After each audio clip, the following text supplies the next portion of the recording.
میں ایک کتاب کا نام آپ کو بتاتا ہوں، ہیپی منی، مائیکل نارٹن اور ایلزبتھ ڈن کی کتاب ہے، اور اس کا کرکس یہ ہے کہ پیسہ گیو کرنے سے خوشی آتی ہے۔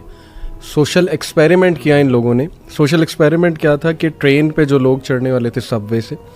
انہیں کہا کہ ہم نا آپ کو $10 دے رہے ہیں، لیکن یہ آپ کا نہیں ہے، یہ آپ نے رینڈملی کسی کو دیکھنا ہے، شکل سے اسے پہچاننا ہے اور اسے دے دینا۔ بڑا حیران ہوئے یہ کیا بات ہے، خیر انہوں نے ایکسیپٹ کیا، اور پھر کئی لوگوں سے جب انہوں نے عمل کرایا اور ان سے اینڈ میں پوچھا کہ ہاؤ ڈو یو فیل، تو they felt really good, excited, happy, ان کے ایموشنز بڑے زبردست ہو گئے۔ تو یہ کرکس اس بک کا یہ کہ پیسہ دینے سے جو ہے وہ خوشی بھی آتی ہے الحمدللہ۔ 2 آیات ہیں، لیکن دوسری میں انشاءاللہ جو سیکنڈ آپ راؤنڈ لگائیں گے اس میں بتاؤں گا۔ دونوں آیات جو ہے میں نے اس لیے سلیکٹ کی کیونکہ یہ دونوں مسائل ہیں یوتھ کے آج کل، ہم اس پہ اکثر مغیرہ بات بھی کرتے ہیں، شہوات اور شبہات پہ۔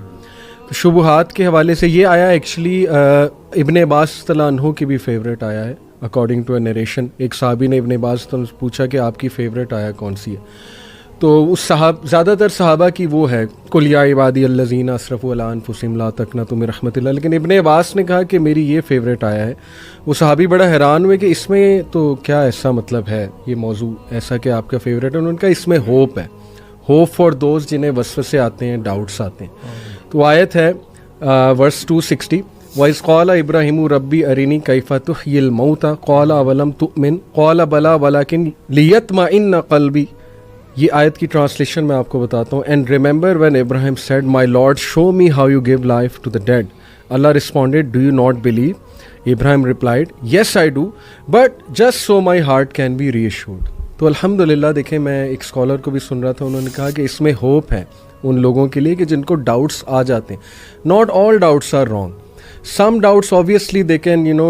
take you to a very wrong direction، especially اگر ان کی انٹینشن ٹھیک نہیں ہے، اور وہ بس آپ وہ بنی اسرائیل جیسے ہر چیز پہ ڈاؤٹ اٹھا دیتے تھے، وہ تو غلط انٹینشن۔ لیکن اگر آپ سمجھنے کے لیے، ایمان بڑھانے کے لیے کچھ پوچھ رہے ہو، تو میرا خیال جن سے پوچھا جا رہا ہے ان کو بھی انڈرسٹینڈ کرنا چاہیے۔ سب سے پہلے اس نے ضانی دینا چاہیے کہ یار یہ سمجھنا چاہ رہے ہیں، اور جو پوچھنے والا ہے اس کو بھی میں سمجھتا ہوں ہوپ فل رہنا چاہیے کہ ایمان ڈاؤن ہو جاتا ہے، ڈاؤٹس آ جاتے ہیں، لیکن یہ کہ پوچھو، کیونکہ ابراہیم علیہ السلام دیکھیے وہ اللہ کو کہہ رہے ہیں کہ اللہ مجھے آپ دکھائیں، میں بس ایمان کی تقویت جو ہے وہ چاہتا ہوں۔ لیکن پوچھنے کا مقصد جو ہے وہ ڈاؤٹ نہیں ہے، نہ ہی شک ہے جی، لیکن انکریز ان فیتھ ہے، انکریز ان فیتھ کے لیے انکریز کرنی، یعنی ابراہیم علیہ السلام کے اندر ذرہ برابر بھی شک نہیں تھا، ذرہ برابر بھی کسی قسم کا ڈاؤٹ کچھ نہیں تھا، لیکن صرف سوال کرنے کی نوعیت یہ تھی، یا سوال سے وہ چاہتے یہ تھے کہ ان کا ایمان اور بڑھے، تو یہ بھی ایک ہوتا ہے۔ یہ جو تقاضا ہے نا، یہ 2 جگہوں پہ قرآن مجید میں ہوا ہے۔ ایک تو تقاضا یہ سیدنا ابراہیم علیہ السلام کے بارے سے، اور ایک سیدنا موسیٰ علیہ السلام کا بھی۔ اچھا، ایک قوم کی طرف سے بھی یہ تقاضا موجود ہے، سیدنا عیسیٰ علیہ السلام کی قوم نے کہا تھا کہ انزل علینا مائدۃ من السماء، ٹھیک ہے۔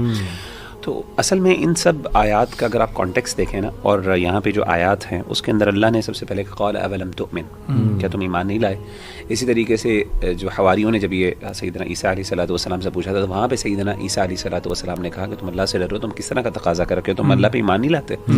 دونوں نے جواب یہ دیا کہ ہم اپنے دل کا اطمینان چاہتے ہیں، اور دونوں کو جواب ملا اللہ کی طرف سے۔ اس سے پتہ یہ چلا کہ اللہ تعالیٰ سے ایسے ایکسپیرینسز کا تقاضا کرنا جو کہ اگینسٹ دا نیچرل لاز ہیں، یہ پسندیدہ نہیں ہے، لیکن یہ حرام بھی نہیں ہے۔ کہنے کا مطلب ہے کہ کئی دفعہ انسان کو اللہ کی طرف سے ری ایشورنس چاہیے ہوتی ہے کچھ نہ کچھ لیول پہ، اور میں آپ کو بتاؤں، یقین کریں انسان کوئی بھی ری ایشورنس علی بھائی نہیں دے سکتا۔ میں نے دیکھا ہے بڑے بڑے لوگ ہمارے پاس آتے ہیں، بڑے سمپل ڈاؤٹس ہوتے ہیں، بڑی مشکل، ہم بڑا اچھا ان کو اپنی طرف سے جواب بھی دیتے ہیں، لیکن وہ نہیں سیٹسفائی ہو پاتے، they can not satisfy them self. اس سے پتہ یہ چلتا ہے کہ معاملہ چونکہ دل کا ہوتا ہے نا، اور دل کا اختیار صرف اللہ کے، شرع صدر اللہ کے ہاتھ میں ہوتا ہے۔ اسی لیے جب تک اللہ کی مدد نہیں ہے، اللہ کی طرف سے انشراح نہیں پہنچے گا، فائدہ نہیں ہوگا۔ تو اسی لیے میں سمجھتا ہوں بھائیوں کو، دیکھیں اللہ کے ساتھ اور آپ کا تعلق ہے نا، وہ ایک پرسنل تعلق ہے، آپ اللہ کے ساتھ جو مرضی باتیں کریں، آپ کا تعلق ہے، ہم اس میں کوئی انٹروین نہیں کرتا۔ یہ تقاضے اللہ سے کرنے میں ایز لانگ ایز اگر مقصد جیسے انہوں نے کہا کہ دین پہ شک نہیں ہے اور اطمینان ہے،